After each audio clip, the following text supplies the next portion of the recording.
Boa noite.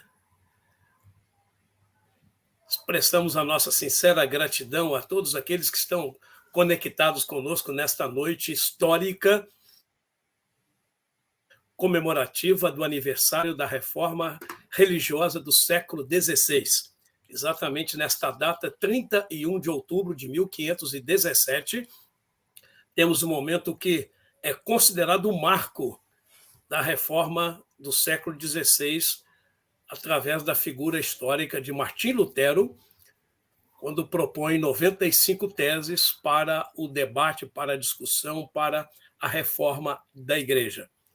Nós nos lembramos muito que Lutero, como um professor de Bíblia, estudava os Salmos, e foi a partir do Salmo de número 46, que nos diz no seu primeiro versículo: Deus é o nosso refúgio e fortaleza, socorro bem presente nas tribulações, que Lutero produziu a grande obra de arte da Reforma, que é o hino Castelo Forte. Nós vamos dar boas-vindas a vocês. Daqui a pouco apresentamos os nossos painelistas e participantes desta live, deste painel. Mas vamos ouvir esta canção com o projeto Sola, trazendo uma versão contemporânea da Reforma através do cântico Castelo Forte. Este é um dos princípios que a Reforma... Castelo forte é o nosso Deus, escudo e boa espada, com seu poder defende os seus, a sua igreja amada. Com força e com furor, nos prova o tentador, com artimanhas traz e astúcias infernais, iguais não há na terra.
Castelo. Obrigado a você que está sintonizado conosco aí. Você pode interagir na nossa página, trazer também os seus comentários, as suas questões, as suas perguntas. Então, muito obrigado a todos que estão conectados conosco nesta noite tão importante, com um painel tão rico, tanta gente boa, para esse gostoso bate-papo desta noite. E nós vamos iniciar tendo o privilégio de ouvir a fala do nosso querido irmão, reverendo doutor Ricardo Quadros Gouveia. Ele está vindo diretamente do Canadá para participar conosco dessa live. Ele mora lá, é pastor da Igreja Reformada na América, é professor do seminário Gordon Conwell, lá naquele país, onde também ele ministra cursos, palestras, eventos. É uma figura muito conhecida de todos nós aqui no Brasil, na Igreja Reformada. Ricardo Gouveia é também doutor em estudos históricos e teológicos pelo Westminster Theological Seminary e possui pós-doctor pela Universidade de Waterloo. Tem alguns livros publicados e eu quero aproveitar para divulgar e chamar a atenção de vocês. Não deixem de ler esta obra mais recente, relançada, A Piedade Pervertida, um livro que não pode faltar na sua estante. Ricardo, obrigado a você. Com você a palavra para a primeira abordagem desta noite. Depois teremos a oportunidade de apresentar os nossos demais visitantes. Temos painelistas aqui das várias confissões protestantes, da Igreja Luterana, da Igreja Reformada, da Igreja Presbiteriana, da Igreja da linha radical e também anglicana. Todos são muito bem-vindos, mas vamos ouvir primeiro a palavra do Ricardo. É com você, meu irmão. Muito obrigado. Muito obrigado, Wilson, pelo convite. Obrigado a todos.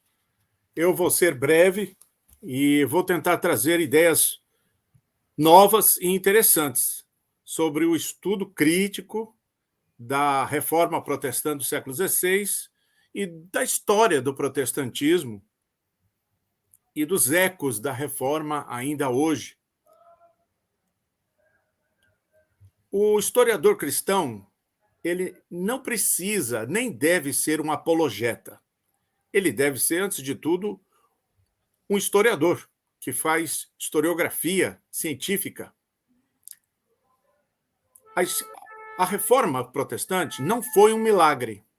Muitas vezes ela é assim apresentada, de forma pseudo-piedosa, uma intervenção divina, com unção espiritual de homens para redescobrir o sentido verdadeiro da Escritura, do texto bíblico. Na verdade, ela faz parte da dinâmica do processo civilizatório e ela é inteiramente compreensível sem apelo ao sobrenatural.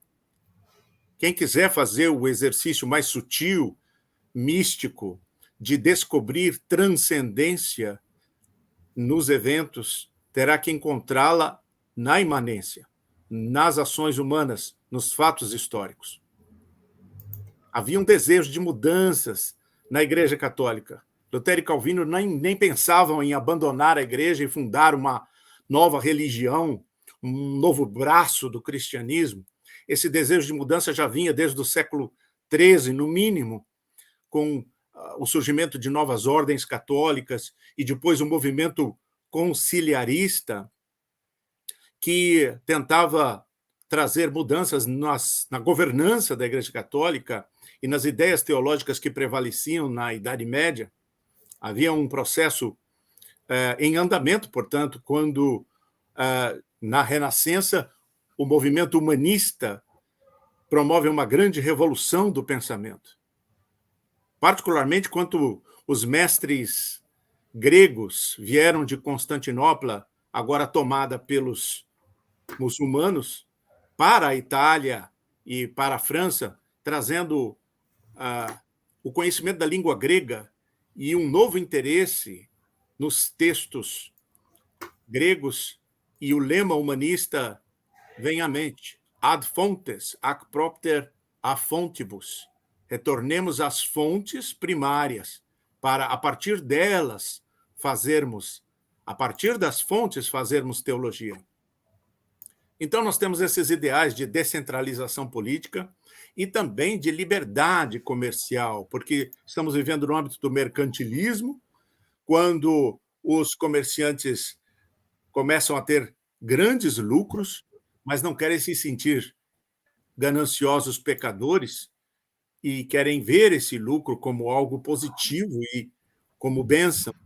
E também o empréstimo a juros, que é condenado como usura, parece ser necessário para os grandes empreendimentos comerciais, e tudo isso leva a este movimento que nós chamamos Reforma Protestante, o surgimento do protestantismo, um movimento, acima de tudo, evangélico, de retorno ao texto bíblico como texto autoritativo, como texto fundante da nossa fé, texto bíblico nas línguas originais.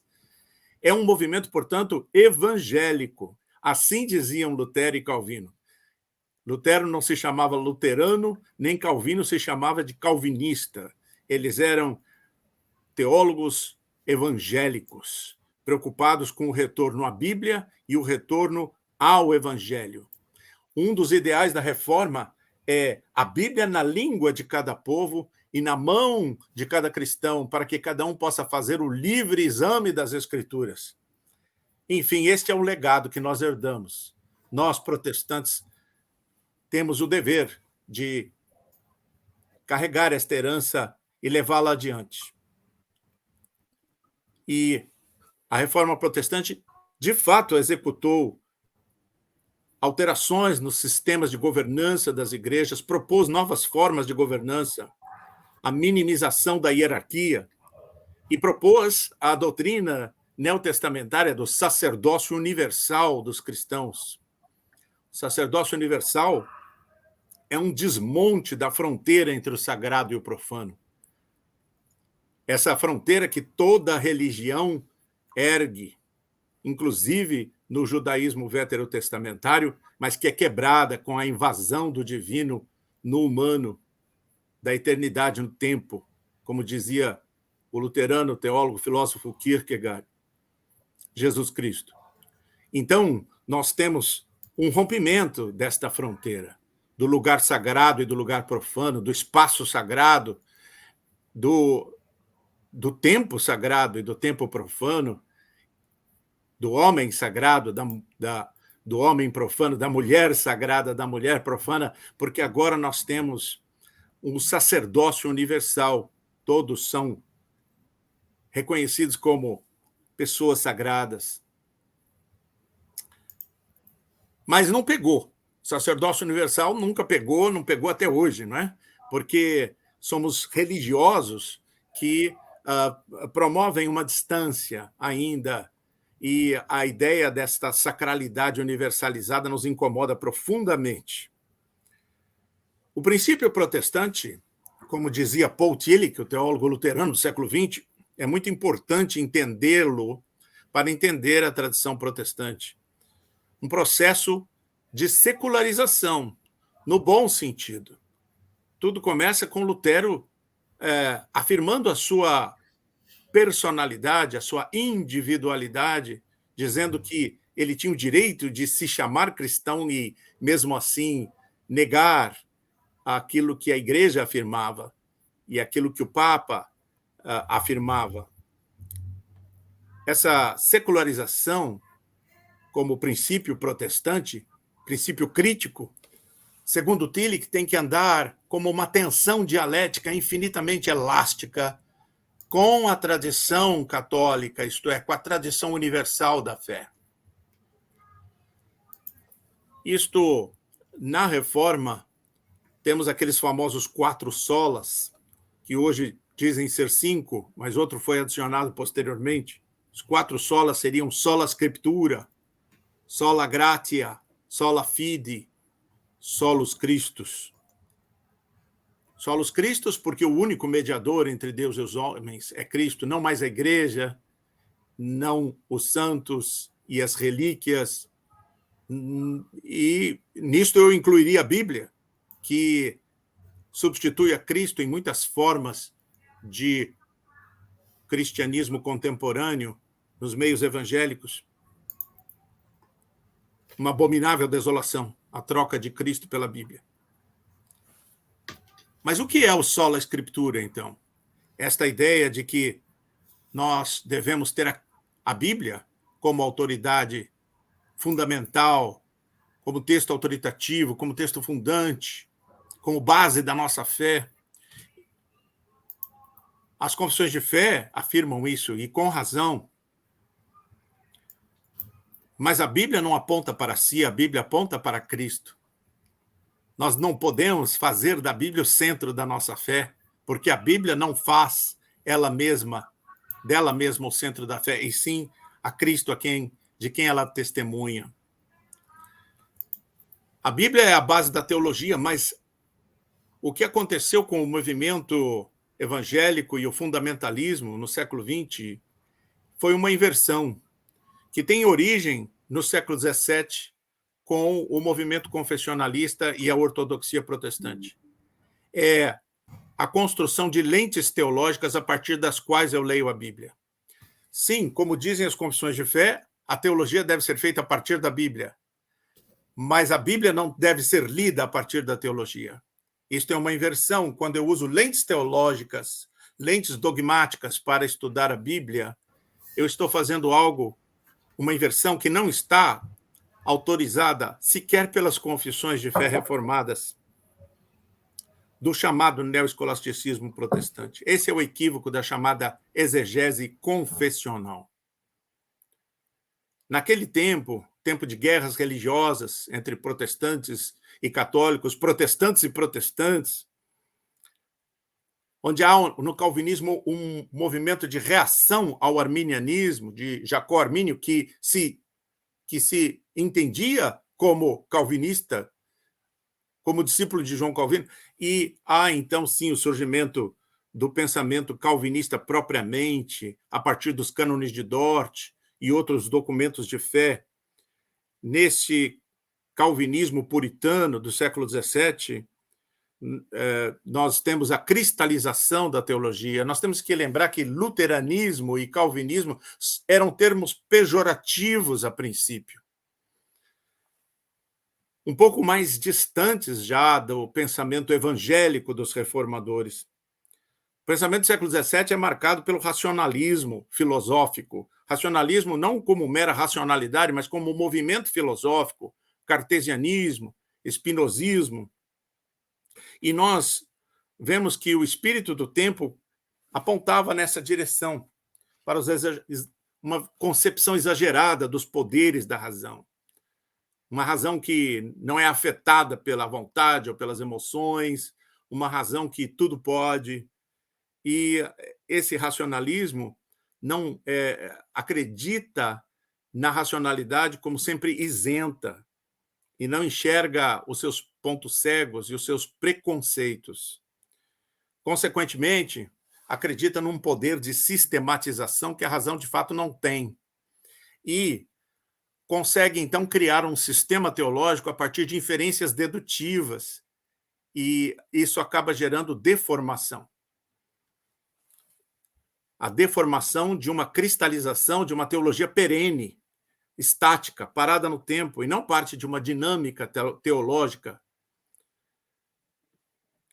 Então, essa teologia acaba optando por uma das pernas de uma tensão dialética típica da época, o determinismo, que é típico da filosofia cartesiana, espinosista, o determinismo em vez da liberdade, e o objetivismo, menosprezando o aspecto subjetivo, a subjetividade humana.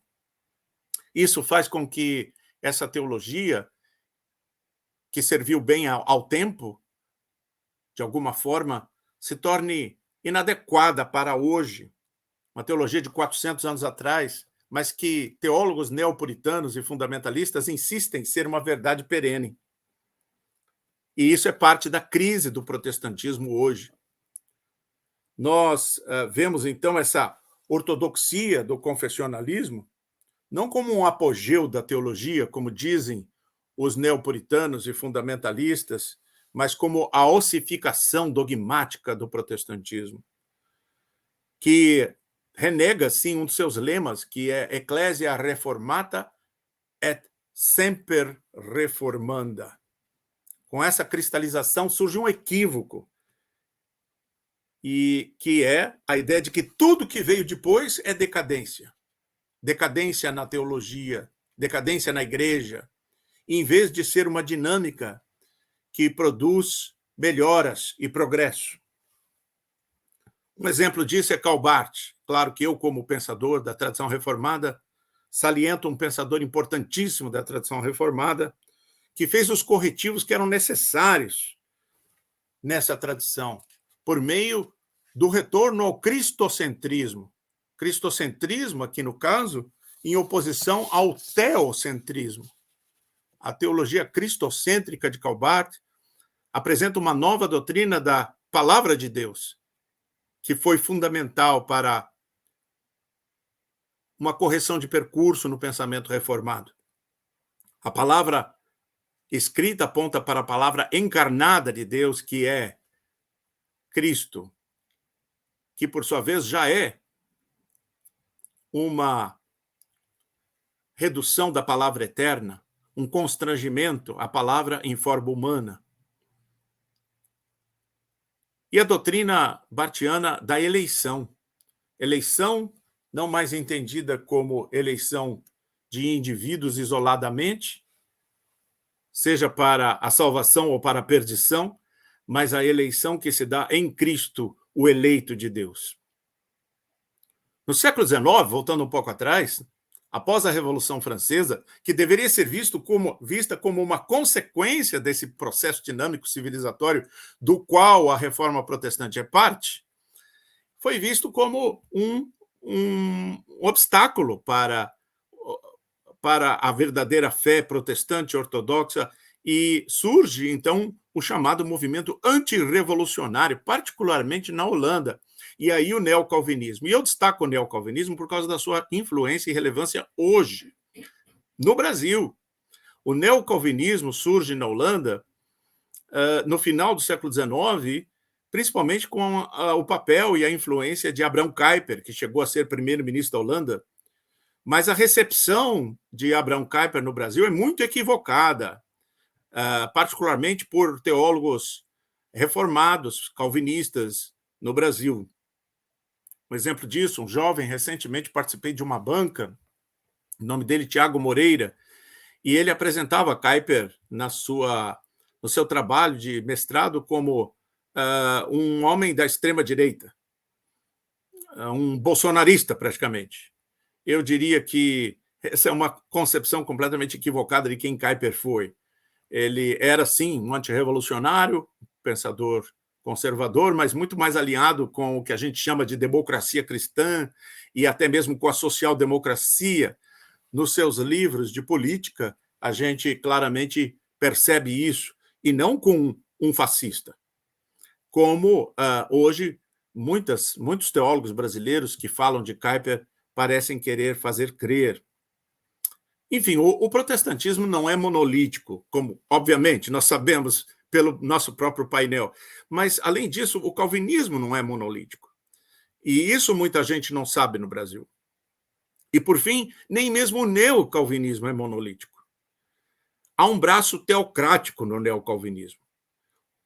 E, no progresso do pensamento protestante do século XX, a gente vê, além do avanço dos estudos bíblicos, de forma notável, a gente teve grandes teólogos que são incontornáveis, gente como Paul Tillich, gente como Jürgen Moltmann. As igrejas protestantes em geral, e a maioria das igrejas reformadas no mundo, lideraram o movimento de emancipação feminina, de igualdade, de busca por justiça social, incorporaram os avanços promovidos pelas teologias das libertações e absorveram a teologia chamada contemporânea, produzida no século XX. Entretanto, ao mesmo tempo, um movimento reacionário do começo do século XX, chamado fundamentalismo teológico, ganhava mais e mais espaço no protestantismo, particularmente nos Estados Unidos e também no Brasil. Era um movimento de reação aos avanços do estudo científico da Bíblia, da crítica bíblica, do método histórico-crítico e dos avanços da ciência em geral, e particularmente o paradigma da evolução nas ciências biológicas. No pós-guerra, o fundamentalismo norte-americano incorporou a luta contra o fantasma do comunismo. Se tornou a sua principal agenda. E isso chegou ao Brasil nos anos 50. Surgiu, então, um movimento chamado evangélico. Movimento evangélico. Eu não me refiro aqui ao movimento evangélico, mesmo nome do movimento do século XVI. Esse movimento também é chamado de neo-evangélico. Esse movimento nos Estados Unidos propunha-se, inicialmente, a ser equidistante do fundamentalismo teológico e do liberalismo teológico. Mas nunca, de fato, foi equidistante. Havia uma crescente inclinação para o fundamentalismo dentro do movimento evangélico. A partir dos anos 80, e eu estou concluindo, a partir dos anos 80, esse movimento foi ganhando colorações políticas de forma crescente, até, afinal, cooptar o Partido Republicano e formar a chamada maioria moral, depois chamada coalizão cristã. Surgiu, então, no seio do neocalvinismo norte-americano, um movimento teonomista. O teonomismo, associado também ao reconstrucionismo de Rousas Rushdoony, que foi o pai do homeschooling, eles tinham um projeto de poder político. A ideia era chegar ao poder com um sonho teocrático, que começava com o fim do Estado laico e o estabelecimento nos Estados Unidos, ou dos Estados Unidos, como uma nação cristã, aonde seria possível estabelecer uma lei cristã para todos os cidadãos. Então, chegamos a esse momento de crise que nós estamos vivendo hoje no Brasil. Primeiro, crise da modernidade, da qual a Reforma Protestante é parte, e depois crise do cristianismo, finalmente crise do protestantismo e o colapso moral do chamado movimento evangélico. Tanto que hoje existe um movimento pós-evangélico no mundo todo, particularmente na América do Norte. E o que significa ser pós-evangélico? Não significa ir além do evangelho, obviamente, mas ir além do movimento evangélico que teve início no pós-guerra. Esse anseio de poder político e essa intolerância fanática que hoje caracterizam os evangélicos em várias partes do mundo, e também a superstição, a exploração da credulidade e o charlatanismo que caracterizam também o movimento evangélico hoje, nos perturbam e denotam esta crise, este colapso. E hoje há uma busca por novos caminhos que sejam, por um lado, totalmente radicados na reforma protestante do século XVI, fiéis a este legado, porém, por outro lado, também fiéis ao compromisso histórico de uma concepção dinâmica da tradição protestante, percebendo que essa atitude reacionária, teocrática, teonomista e a teologia fundamentalista que lhe dá sustentação não são uma resposta aceitável para o ponto de chegada destes 505 anos de reforma protestante. E que Deus tenha misericórdia de nós.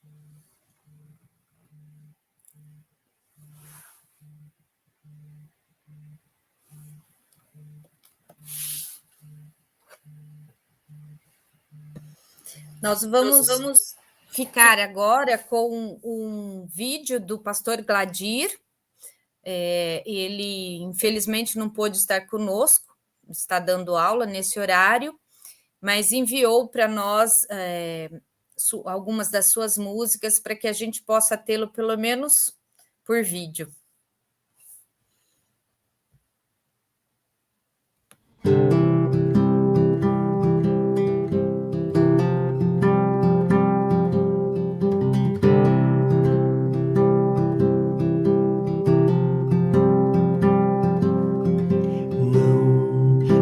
possível crer que sem amor se possa um dia ser feliz, ou desenhar, quem sabe, um novo país.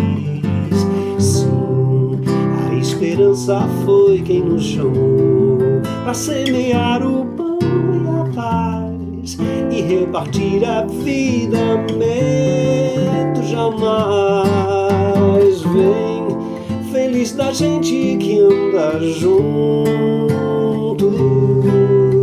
Vem, há tanta coisa por fazer.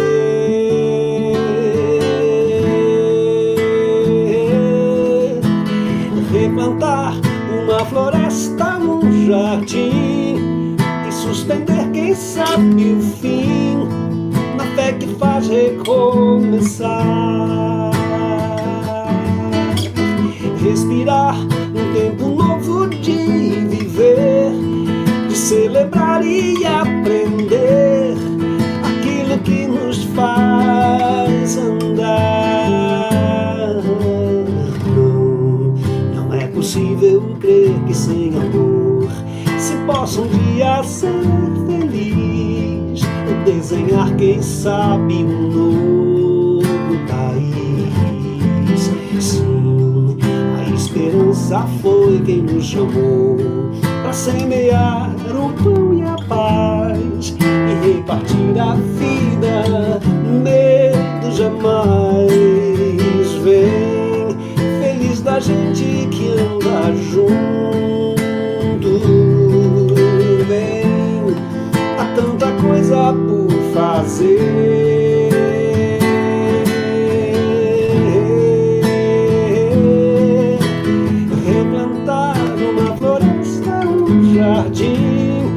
E suspender, quem sabe, o fim, na fé que faz recomeçar. Respirar um tempo novo de viver, de celebrar e aprender aquilo que nos faz andar. Respirar o rio que se destruiu, mais profundo do Brasil, a arte de se respeitar. Refazer as nossas casas e quintais, nossas varandas e beirais, para que todos tenham lar. Replantar, respirar, reparar.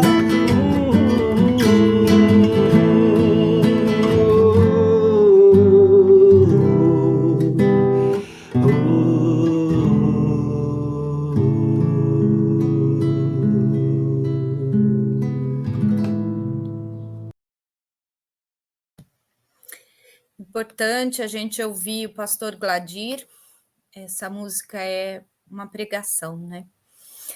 Bom, agora estamos com pastor Lauri Emílio Wirth, leciona na pós-graduação da Universidade Metodista de São Paulo, em História do Protestantismo, História do Cristianismo na América Latina, Religião e Cotidiano. É membro do Centro de Estudos da História da Igreja na América Latina e da Associação Brasileira de História das Religiões. Professor, boa noite.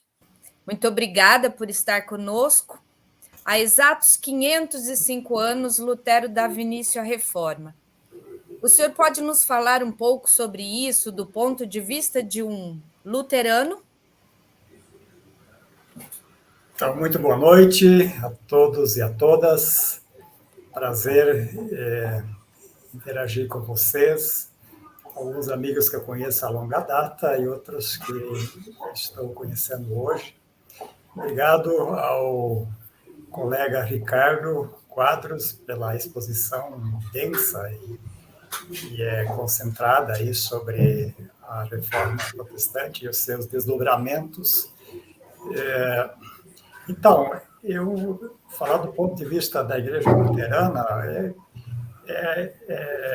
não é possível, assim, em poucos minutos, abranger a complexidade e as diferentes tendências que tem dentro da Igreja Luterana. Então, eu vou me restringir a um projeto do qual eu participo desde 2014. Aliás, 2012 nós começamos com esse projeto, que é um projeto interdenominacional, embora a maioria sejam luteranos, mas ali participam também calvinistas, católico-romanos, da Reforma Radical, e reformados e assim por diante. E nós produzimos uma série de livros, aliás, deixa eu dizer isso antes, tem pessoas participando, teólogos e teólogas, mas também de outras áreas de formação, dos 5 continentes. E nós produzimos uma série de 5 volumes, tem uma síntese aí em português, do que a gente achou que seria interessante para o Brasil, é esse volume aqui. O título é Radicalizando a Reforma, Outra Teologia para Outro Mundo. Saiu pela editora Sinodal. E o que a gente... Qual é o foco que a gente tentou dar nesse trabalho? Uma é fazer uma leitura crítica do movimento da reforma. Portanto, não é, assim como o professor Ricardo falou no começo, não é adequado fazer uma apologia e fazer, digamos, um discurso laudatório dos 500 anos, mas se fez uma leitura crítica, recuperando da teologia luterana aspectos centrais e fundamentais, mas também fazendo críticas, no sentido de uma transfiguração do pensamento de Lutero.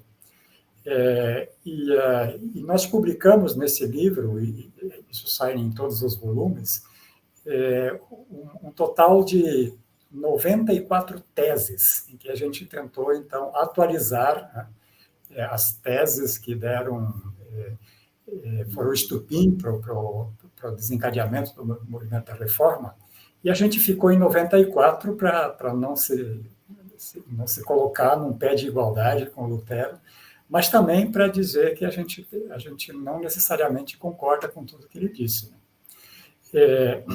E qual é digamos assim, o escopo que a gente está trabalhando, e esse grupo continua se reunindo. Na quinta-feira a gente tem uma reunião online, novamente, de um GT dentro desse movimento maior. É a necessidade de a gente, por um lado, reelaborar a teologia com os fundamentos da reforma, mas com muita insistência na questão prática. Então, essa tensão salutar que perpassa todo o movimento, por um lado, para ele persistir, ele chega um momento que ele tem que se institucionalizar, mas, na medida que ele se institucionaliza, ele também tende a se cristalizar. Então, essa tendência entre a necessária institucionalização e a palavra profética, que vai além, que questiona, essa é uma tensão salutar, o tempo todo. E a gente tentou recuperar, por exemplo, aspectos da tradição luterana, por exemplo, a crítica que o Lutero faz à lei da oferta e da procura. E aí eu vou ler um pequeno recorte de um texto dele, que diz o seguinte: por causa da ganância, a mercadoria precisa custar tanto mais quanto maior for a necessidade do próximo, de modo que a necessidade do próximo acaba definindo o preço e o valor da mercadoria. E com isso, então, segundo Lutero, os comerciantes estariam vendendo ao pobre a sua própria carência. E esse pobre, então, precisa pagar mais caro quanto maior for a necessidade, for a sua necessidade. Então, aí a gente identificou um problema central. Hoje parece que a lei da oferta e da procura é uma espécie de dogma que pauta aí as relações comerciais no mundo inteiro, e a gente precisa enfrentar esse debate. Então, quando nós encerramos esse movimento em 2017, a gente tirou algumas diretrizes assim gerais. E isso saiu num documento chamado Declaração de Wittenberg. E aí a gente coloca a necessidade, por exemplo, de nós elaborarmos um consenso ecumênico global, né, que questiona e que rejeita a civilização capitalista multidimensional e a crescente exploração que se dá da vida e de vítimas, exigência de vítimas pela especulação financeira, que é pelo capitalismo financeiro que praticamente pauta as grandes pautas da vida. A necessidade de estimular pequenos produtores rurais que rejeitam o agronegócio e grilagem de terras, né, e apoiar uma agricultura que fomenta a vida, né, e não uma agricultura voltada para as commodities. Necessidade de condenar todas as formas de violência, né, violência sexista, racista, cultural e estrutural, né, e comprometendo-se com as vítimas desse processo. E o desenvolvimento de instituições práticas participativas nas comunidades de fé, né?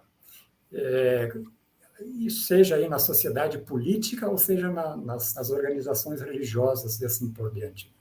Então, partir do princípio de que nenhum ser humano é descartável, né? Ou na Europa e nos Estados Unidos eles usam mais o termo nenhum ser humano é ilegal, né? Mas todos são criados à imagem de Deus. Então, eu não sei quanto tempo eu tenho, mas acho aí para início de conversa é o que eu poderia dizer, né? Eu penso essa tensão, né, entre, por um lado, a fidelidade aos fundamentos da reforma protestante e, por outro lado, a constante necessidade de reelaborá-los, de refazê-los a partir das perguntas que a vida nos coloca hoje e que não necessariamente são as mesmas de 500 anos atrás. E nesse sentido, acho que é muito importante reler textos de Lutero e Calvino que faziam algo que hoje a gente chama de análise de conjuntura. Tinham uma mão na Bíblia e a outra mão o olho na realidade. E eu penso que essa metodologia a gente precisa recuperar. Penso que o que para iniciar é o suficiente, né? E depois estou aberto para continuar o diálogo. Obrigada. Estamos aqui também com o pastor Silas. Ele é pastor presbiteriano da Igreja Presbiteriana do Brasil. Ele é também professor do Seminário Presbiteriano do Sul, professor da Universidade Presbiteriana, licenciado em História, mestre em Ciências da Religião e doutor em História. Então, com certeza, né, tem muito a nos oferecer, ainda que o tempo, né, seja curto. Então, pastor Silas, o que você tem a nos dizer, né, nessa trajetória presbiteriana a respeito da reforma ontem, hoje, amanhã? Olá, pessoal. Boa noite. Obrigado, Vanessa. Obrigado aí ao pessoal do Ecclesia Renovare pelo privilégio de estar aqui. Então, de fato, né, eu quero agradecer também, aprendendo mais um pouco com meus dois professores, Ricardo e Lauri, gente muito querida também. E como eles já falaram antes, se a gente fosse abordar toda a história de cada um desses grupos, né, nós teríamos muita coisa para falar. Eu quero pontuar algumas questões que vão também no mesmo caminho aí que o professor Ricardo, o professor Lauri já disseram.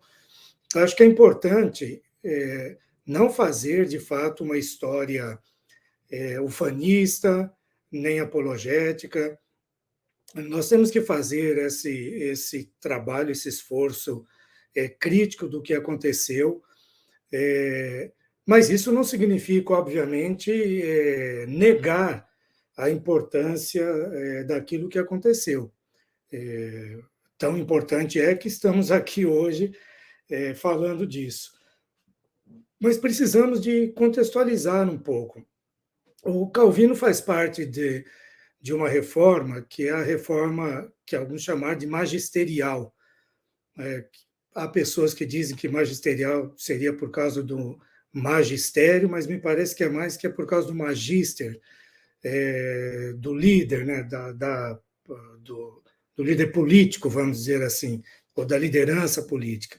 Aqui me parece importante localizar bem Calvino, assim como foi o caso de outras regiões da Confederação Helvética, né, da Suíça hoje, que eram repúblicas autônomas e elas eram lideradas por um parlamento. E Calvino, assim como Zwinglio, em Zurique, Calvino era contratado por esse parlamento, por essa administração civil da cidade. O professor Ricardo falou de uma nova governança, né, que a igreja buscou naquele período. Eu acho que isso é importante, era uma governança que não escapava, obviamente, à liderança religiosa, mas que tinha uma participação daqueles que não eram os sacerdotes também, daqueles que faziam o governo civil da cidade. Então, nesse sentido, era mais, talvez, democrático, se a gente quiser chamar assim. Um outro ponto que eu acho importante de destacar e que o professor Ricardo já falou um pouco disso, com o surgimento do fundamentalismo e tudo mais, é o seguinte, o Calvino dava uma ênfase muito grande ao estudo da Bíblia, mas ao estudo contextualizado, né? Então, muita gente enaltece que Calvino usava um método histórico-gramatical. Bom, isso, claro, pode ser criticado também, não é o caso de eu fazer essa crítica aqui agora, eu só quero dizer assim, para Calvino, você conhecer o contexto da Escritura, conhecer o contexto no qual o texto bíblico foi produzido, era uma coisa fundamental. E é claro, depois de Calvino, enriqueceu-se muito a pesquisa histórica, a pesquisa bíblica, só que surgiu também o chamado escolasticismo protestante e o fundamentalismo que temos hoje, o que não deixa de ser um grande problema. Talvez recuperar essa questão de que a Bíblia deve ser estudada a partir do seu contexto, a partir da sua lógica interna, a lógica interna do texto também. Um outro ponto que eu quero destacar, que se perdeu no decorrer da história, me parece, também não apenas para enaltecer Calvino, mas ele também teve os erros dele lá, mas, de qualquer modo, mesmo com os seus erros, não existem registros de que, em Genebra, Calvino tenha ensinado ou tenha sido feito em algum momento o batismo de quem deixava a Igreja Católica e ia para a Igreja agora reformada.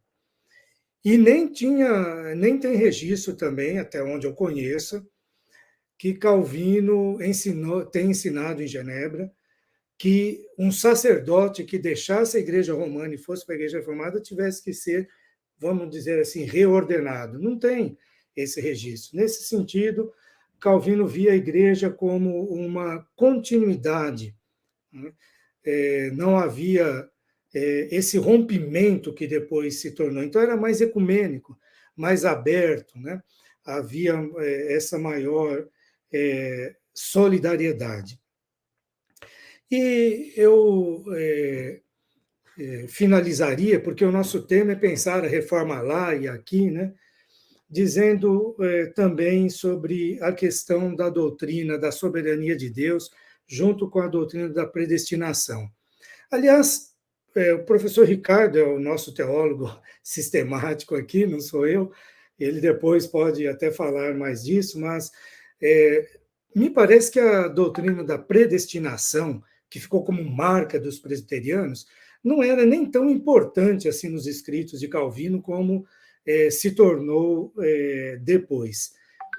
Do jeito que o pessoal coloca a doutrina da soberania e da predestinação, hoje em dia, a impressão, quando eu ouço alguns teólogos brasileiros, ditos calvinistas e pastores, tal, pregarem, por exemplo, ou ensinarem, é que eles não estão falando de um Deus soberano que acompanha um povo ao qual ele ama, mas estão recuperando aquelas ideias do destino, aquelas ideias do fatalismo, das religiões, inclusive, anteriores ao cristianismo. Aquela marca fatalista de que o que tem que acontecer vai acontecer. É um Deus enfurecido que marca o que tem que ser A e B, e você é que se vire com isso. E não é aquele Deus que acompanha um povo ao qual ele ama. Para mim, soberania tem mais a ver com esse tipo de ideia. E talvez a gente precisasse de recuperar essa ideia. Me parece que o ponto de inflexão desses problemas no calvinismo, nós temos aí, começa com o principal assessor de Calvino, que é o Beza, que era mais escolástico, e depois, num certo sentido, é ampliado, talvez quase que completado, com um professor de teologia lá em Genebra mesmo, que foi Francisco Turretini, e há uma inversão muito interessante, porque, olha só, Calvino, por exemplo, coloca a ideia dos decretos de Deus, a questão de soberania, tudo, quando ele fala de soteriologia. Aí, uma nova interpretação que surge com esse escolasticismo coloca isso a partir da doutrina de Deus. Ela fica uma doutrina férrea, fixa, e a gente perde essa ideia que soberania de Deus é um Deus que ama e acompanha o povo que ama, inclusive nas circunstâncias boas e ruins que ele está presente. Só pontuando essas questões para a gente continuar conversando depois.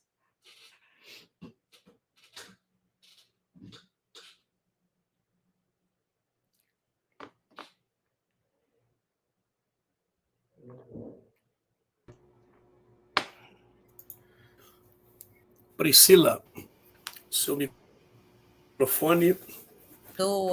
Me perdoem, gente. Às vezes isso acontece. Repetindo, muito obrigada, pastor Silas Luiz. É um privilégio tê-lo conosco. E, assim, vamos agora ouvir outro doutor, esse em ministério, mestre em divindade, pastor da Church of the Brethren, não sei se eu pronunciei correto, e professor de história da igreja no Brethren Academy. Pastor Marcos Roberto Inhauser, boa noite. É uma honra tê-lo conosco. Nesse momento atual, o que nós, como Igreja Reformada, temos a aprender com os anabatistas? É senso comum dizer que houve 3 reformadores. Eu tenho minhas dúvidas. Para mim, o Zwinglio não era um reformador do mesmo nível e do mesmo quilate do Lutero e do Calvino.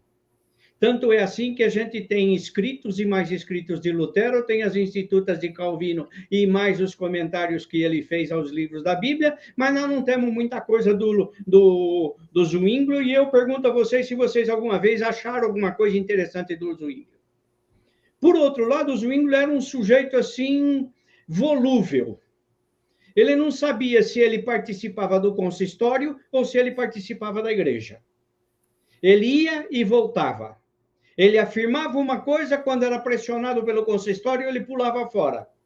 Tanto é que essa sua posição, vamos dizer assim, de vai e vem, levou 3 dos seus discípulos, o Blaurock, o Mantz e o Grebel, a dizer que ele não levava as últimas consequências às afirmações que fazia. E entre essas afirmações, havia um problema básico para eles, que era o fato de que deviam levar as últimas consequências à concepção de batismo. Aceitaram a ideia do Zwinglio de que batismo não é sacramento, mas é uma ordenança. Mas assim mesmo, sendo uma ordenança, eles tinham que obedecer. E aqui começa uma característica dos anabatistas, a obediência radical. E eles, então, entendiam também que, naquele momento, o ser batizado era receber a cidadania, era se submeter ao rei. E ao rebatizar-se, ao negar a validade do batismo que receberam na infância, foi um ato político de resistência e mais de renúncia ao poder imperial de dizer que religião eles deviam receber. Isso virou um rolo. Os anabatistas conseguiram trazer sobre eles as iras da Igreja Católica e da Igreja Reformada, tanto luterana quanto a calvinista. E os anabatistas foram mortos como pernilongos em noite de verão. Muita gente morreu. Mas não só isso foi um ato de obediência radical, mas também há outros aspectos da teologia anabatista que eu acho são fundamentais para os momentos que nós estamos vivendo, especialmente os momentos que nós estamos vivendo no Brasil. Digo isso porque uma das coisas que eles levaram a sério foi o sacerdócio universal de todos os crentes. Ou seja, não haviam pessoas habilitadas eclesiasticamente para fazer o batismo. Qualquer pessoa que cresce em Jesus Cristo podia batizar. E eles se batizaram entre eles. Não eram sacerdotes ordenados. A segunda coisa que eu vejo nessa dimensão do sacerdócio universal de todos os crentes é que eles também não começaram a desenvolver uma educação bancária, usando o texto de Paulo Freire, porque entre eles começaram a desenvolver um processo que foi se consolidando com o tempo, que se chama comunidade hermenêutica, onde todos os membros, no exercício de todos os dons, e não só do dom do ensino e do mestre, todos eles podiam participar, trazer a sua contribuição e, na comunhão, tirar lições para as suas vidas. Porque eles pregaram o batismo e o rebatismo e o batismo de adultos, que é o batismo de fé, eles também levaram isso a uma consequência maior. Não é possível que o império, o Estado, determine que fé eu vou ter. E aí eles começaram a pregar a igreja como associação espontânea. O que antes não havia. Isso foi revolucionário, extremamente político. E não só isso. Ao rebatizar-se, ao associar-se livremente, eles começaram também a defender que cada pessoa podia ter a sua opinião. Começaram a desenvolver a liberdade de opinião. A liberdade de opinião no exercício dos dons para se chegar a um entendimento consensual, de tal maneira que não era a imposição de uma verdade que vinha de cima para baixo, da cátedra para as pessoas. esse exercício do sacerdócio universal de todos os crentes, do batismo como um ato político de dizer, não, não vale, eu não quero ficar na igreja do Estado. Esse exercício do livre pensar e do livre associar-se foi tremendamente poderoso na história da igreja. Creio que nós estamos precisando de uma igreja onde a comunhão seja o centro. Não uma igreja bibliolátrica, mas uma igreja onde a Bíblia é uma bandeja onde se serve uma comida e cada qual come segundo a sua capacidade. Na educação bancária, onde um pregador tem todo domingo e ensina o que ele acha que as pessoas devem saber. Nas comunidades hermenêuticas, cada um traz a sua fome. E todos trabalham para saciar uns aos outros. Nesse sentido, eu acredito que a separação da igreja e do Estado, especialmente nos rompantes de tentar criar uma teocracia evangélica no Brasil, que, graças a Deus, não deu certo, mas não pense que isso acabou. Nós precisamos voltar a pegar essa ênfase dos anabatistas. Nada a ver com o Estado. Nada a ver com o Estado. Para mim, Zwinglio foi um pusilânime. Os reformadores foram Blaurock, Muntz e Grebel, que não eram teólogos. Por isso, eu digo que a reforma radical é a reforma dos não teólogos. A reforma radical tem um quê de ingenuidade. A reforma radical tem um quê de vou obedecer, porque é assim que eu entendo as Escrituras.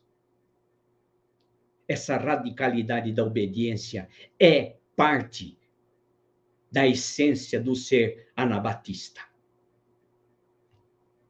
Está aí para vocês, eu diria assim, um aperitivo. Joguei um aperitivo de amendoim para vocês, se quiserem, depois me procurem.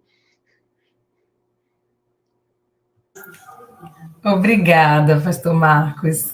Temos entre nós também uma pastora anglicana, mestre em teologia, doutora em teologia. Ela também é licenciada em filosofia e bacharel em comunicação social, a Silvana Venâncio, e atua como arte-terapeuta, né, com saúde e espiritualidade.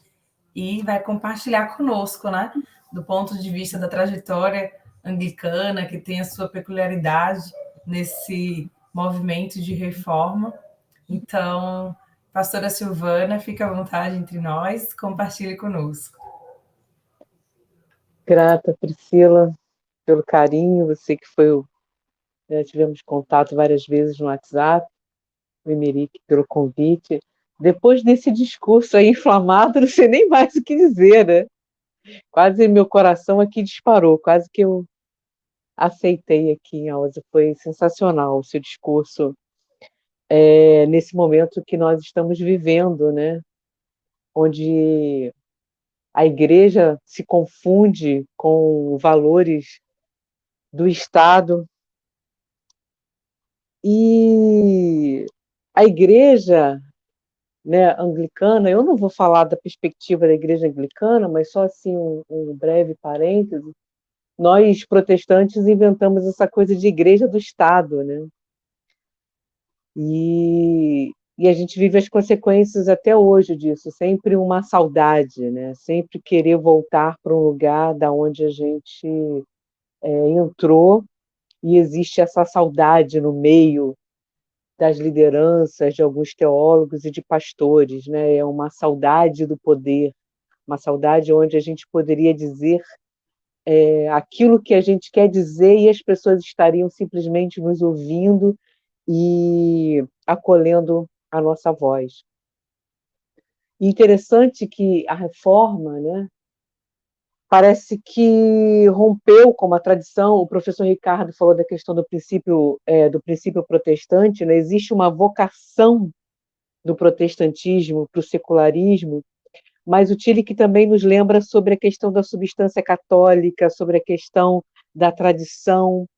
E eu queria trazer um elemento que eu acho que é importante nessa coisa da reforma ontem, hoje e amanhã, coisa que eu acho que a reforma protestante se perdeu, né, desse caminho, ficou longe durante a sua trajetória hoje de 505 anos, e isso tem a ver com o ouvido de aprender de outra tradição. Então, com 500 anos da reforma, alguns amigos se reuniram e fizeram esse livro aqui, né, Ecumenismo e Reforma. Tem um artigo meu aqui, e a ideia do livro era convidar protestantes e católicos para falarem de um mesmo tema. E por que eu falei de ouvir e aprender de uma outra tradição, né? Eu estudei na PUC, eu fiz a minha graduação em teologia na PUC, eu fiz o meu mestrado na PUC, meu doutorado na PUC, e o que me levou a estudar teologia foi quando eu comecei a ouvir e aprender sobre mística, quando eu comecei a ouvir e aprender de uma doutora da igreja chamada Santa Teresa de Ávila. E me parece que o protestantismo se perdeu dessa tradição mística contemplativa.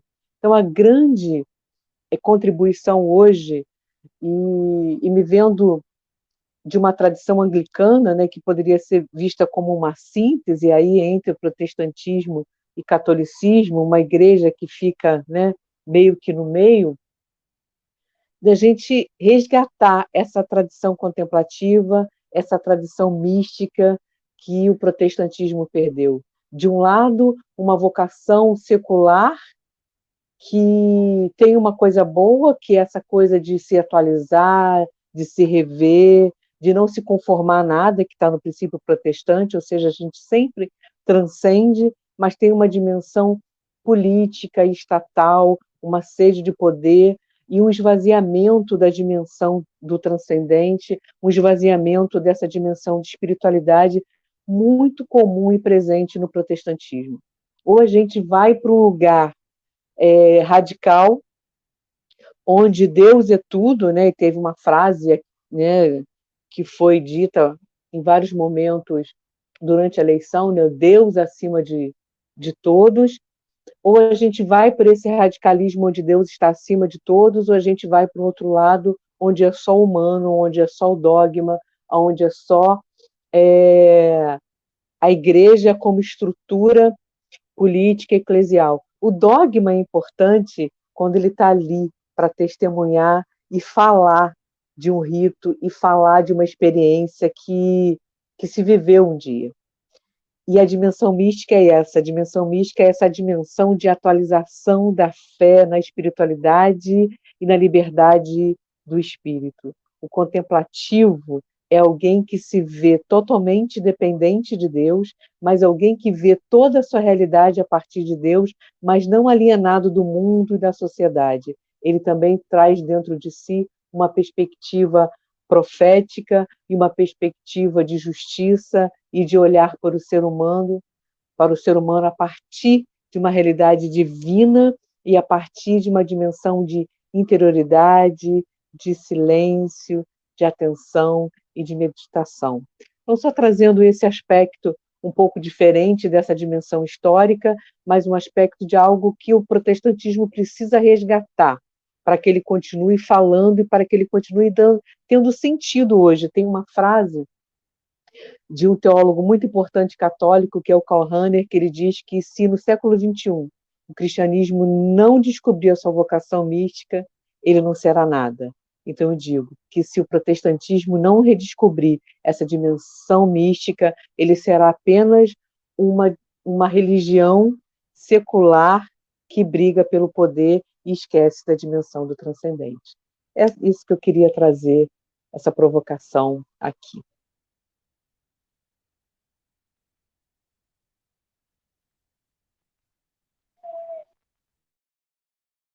Muito obrigada, pastora Silvana. Gente, nós estamos no ar aí há 1h e...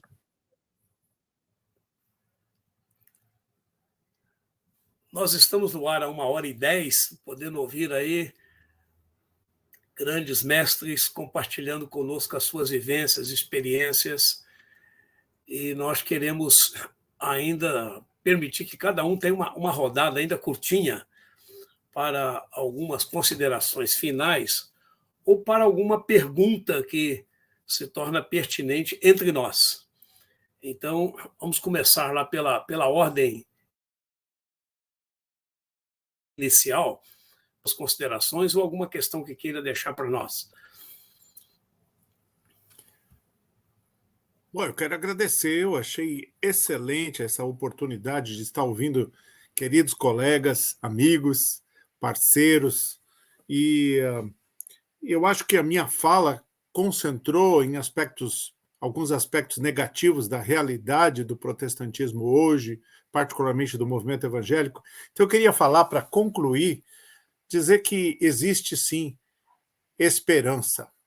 Esperança de nós encontrarmos um caminho que tem a ver com o que a Silvana disse, uma fé cristã calcada na mística da comunhão com Deus em Cristo, uma teologia cristocêntrica. Isso significa que todo versículo bíblico tem que ser lido à luz de Cristo, e que quando formos pensar em Deus, temos que pensar em Deus à luz de Cristo. E isso remete ao amor. O amor é a resposta. O amor agape, o amor divino, que precisa ser traduzido. É misericórdia, é graça, é compaixão, é perdão, é inclusão. Esse amor é a resposta para que a reforma protestante possa ser revitalizada, reinvigorada e carregar adiante o legado, que é o legado da fé cristã vivida na prática e vivida contextualmente, em cada tempo. Eu sempre digo que ser luterano ou ser calvinista deveria significar viver uma vida semelhante a que Lutero viveu, viver uma vida semelhante a que Calvino viveu, e não simplesmente repetir aquilo que Calvino ou Lutero disseram há 500 anos atrás como verdades absolutas. Nós precisamos fazer o que eles fizeram, que foi questionar a teologia que eles receberam, questionar as estruturas eclesiásticas nas quais eles viveram, de forma a produzir melhora, de forma a encontrar um caminho melhor para fazer Cristo ser uma realidade viva e transformadora no mundo em que vivemos.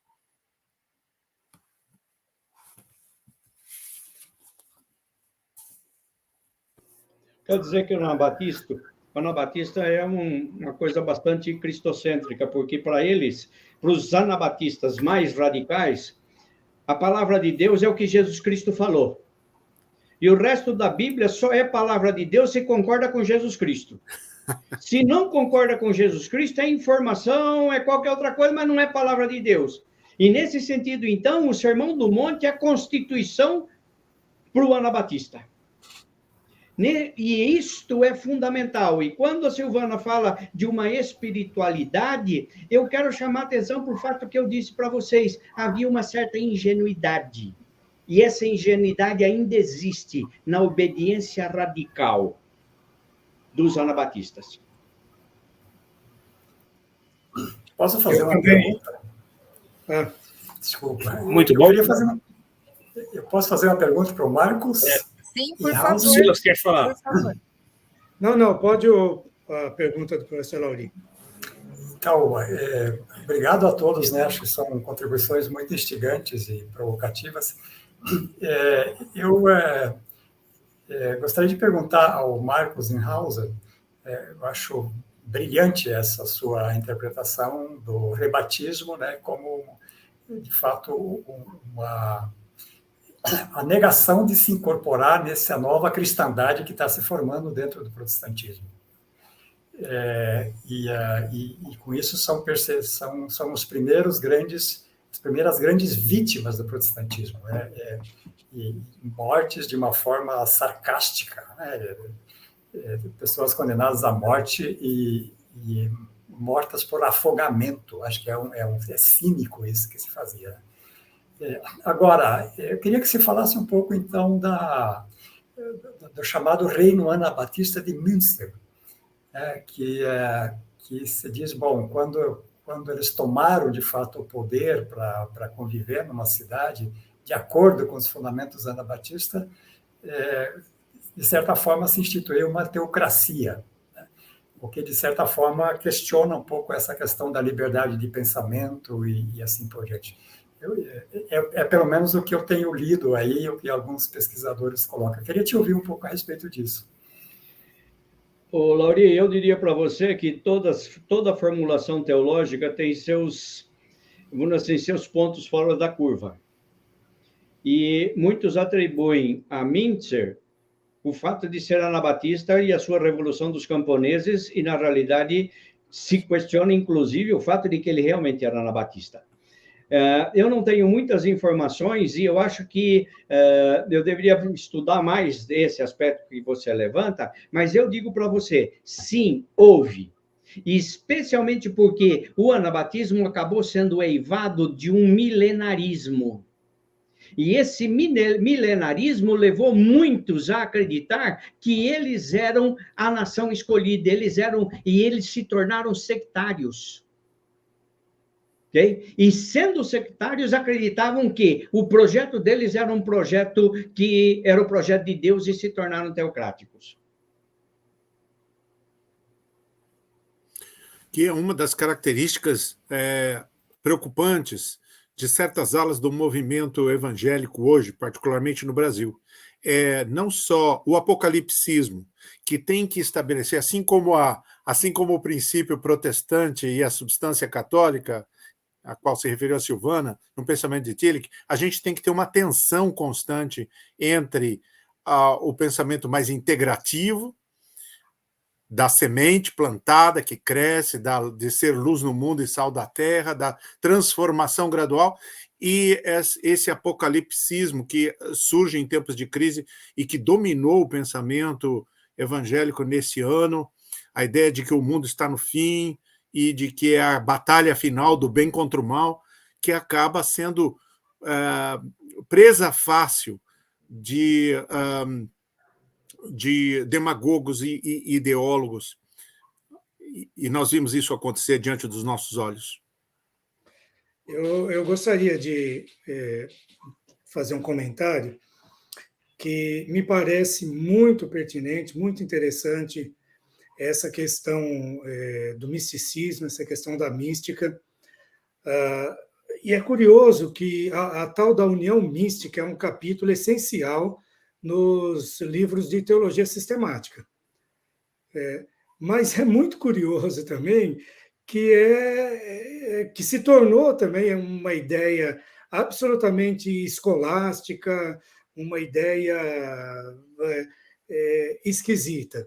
E o que me parece que o Ricardo, o Marcos e principalmente a Silvana, por último, enfatiza, é uma outra questão. A centralidade de Cristo, e isso eu tenho ouvido o Ricardo falar muito, a centralidade de Cristo é a centralidade de Cristo, não do texto escrito. O Marcos acabou de falar isso, né? O texto escrito tem que ser lido por Jesus Cristo, né? Através de Jesus Cristo. E eu acho que isso vai fazer toda a diferença.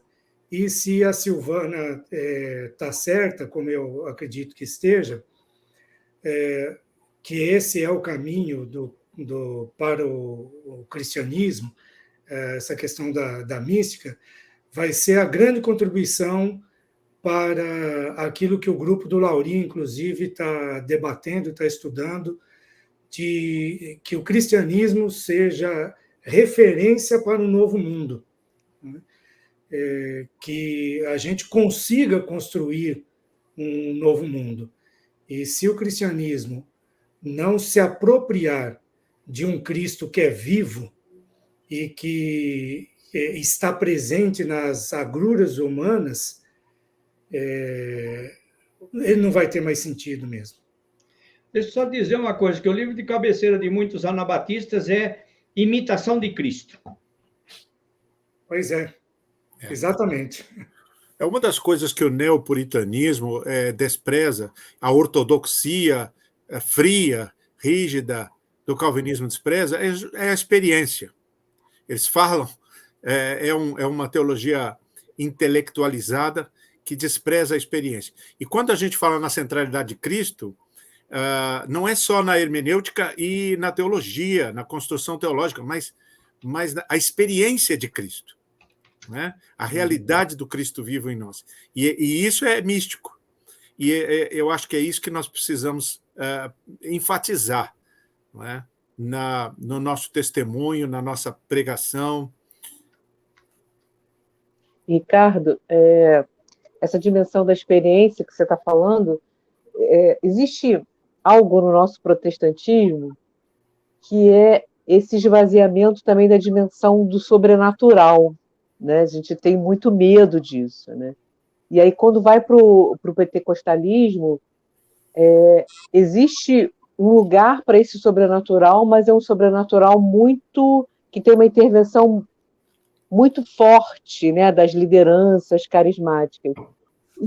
E também, aí tem um outro aspecto que eu queria trazer para finalizar a minha fala, que aí é um empréstimo aí que eu faço do Jung, né, nesse momento como arte-terapeuta junguiana, né, estudando Jung, que ele vai falar dessa dimensão da gente projetar na sociedade essas questões religiosas, né, essas questões que estão lá no inconsciente coletivo.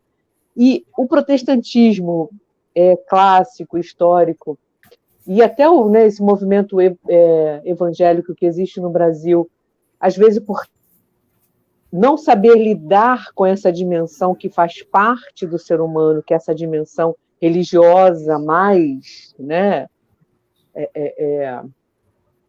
mais forte, ligada por alguns elementos que às vezes as pessoas não conhecem, e aí há uma necessidade de projetar isso no mundo, projetar isso na sociedade. E a gente viveu nessas eleições um momento aí de projeção total. As pessoas estão totalmente possuídas por suas projeções. E aí é impossível acordar para a realidade, né? Quando algo que está lá no inconsciente coletivo, que deveria estar sendo olhado simbolicamente numa dimensão religiosa, a questão do mal, do Satanás, ali olhado numa dimensão religiosa, como a gente não sabe lidar muito com isso, talvez por causa de muitas teologias, isso acaba escapando desse universo religioso, vai para a sociedade, e aí a gente pode viver o que se viveu na Alemanha nazista, onde, segundo Jung, houve uma possessão de um arquétipo dentro de uma nação.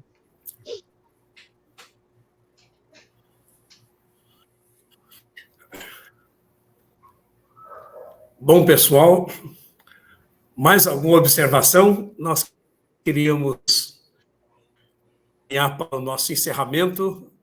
Antes, gostaria de saber se alguém quer fazer mais alguma observação para nós. Nós queremos agradecer a todos vocês que estiveram conectados conosco durante esse tempo. O nosso material fica disponível no Facebook, irá depois ser reprisado para o YouTube, para que vocês possam assistir em outros momentos. Mas queremos agradecer de coração aqui aos queridos Ricardo, Lauri, Silas, Inhauser, Silvana, por essa exposição tão bem fundamentada, trazendo o passado a serviço do nosso presente e nos energizando para a nossa caminhada cristã. Muito obrigado a vocês que somaram conosco e trouxeram a sua contribuição ao Eclesiar Renovare. O Eclesiar Renovare é um movimento alternativo que trabalha exatamente com esses postulados, visando resgatar a teologia reformada na vida da igreja. e por isso estivemos juntos aqui nesta noite para reviver um pouco deste tempo e nos sentir motivados a prosseguir a nossa caminhada cristã nos nossos matizes, sejam eles luteranos, reformados, presbiterianos, anabatistas, anglicanos, nós somos todos irmãos e isto é o que é o mais importante de tudo aquilo que nós estamos realizando juntos aqui hoje. Agradecendo também a Priscila e a Vanessa que estão conosco. Visitem as nossas páginas, nosso material no Facebook, no Instagram, no Medium, e realizaremos muitos outros eventos desta forma para que a Igreja de Cristo possa crescer, se desenvolver e, sobretudo, saber comungar com diferenças, com diversidades, mas preservando a sua unidade na pessoa de Cristo. Muito agradecido a todos vocês. Nós vamos deixar uma canção final, o nosso querido Gladir Cabral, que nos brindou com uma música durante esse momento, ficará com os sons aí para a finalização do nosso trabalho. Enviando um abraço carinhoso para vocês, beijo a todos e aqueles que estiveram conosco. Até a próxima, pessoal, se Deus quiser. Muito boa noite, Deus abençoe a todos nós. Amém.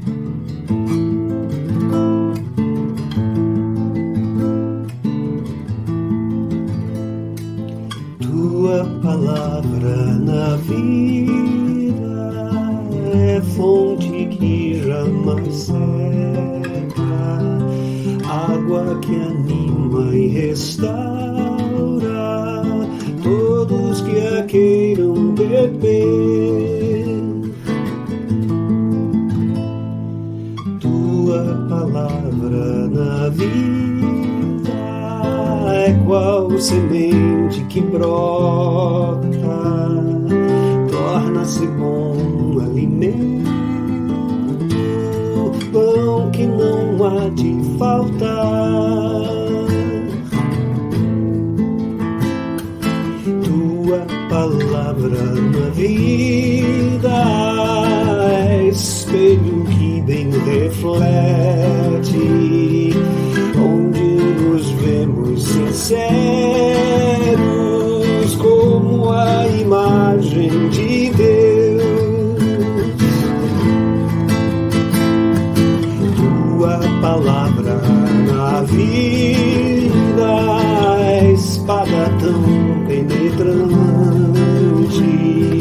que, revelando as verdades, vai renovando o viver.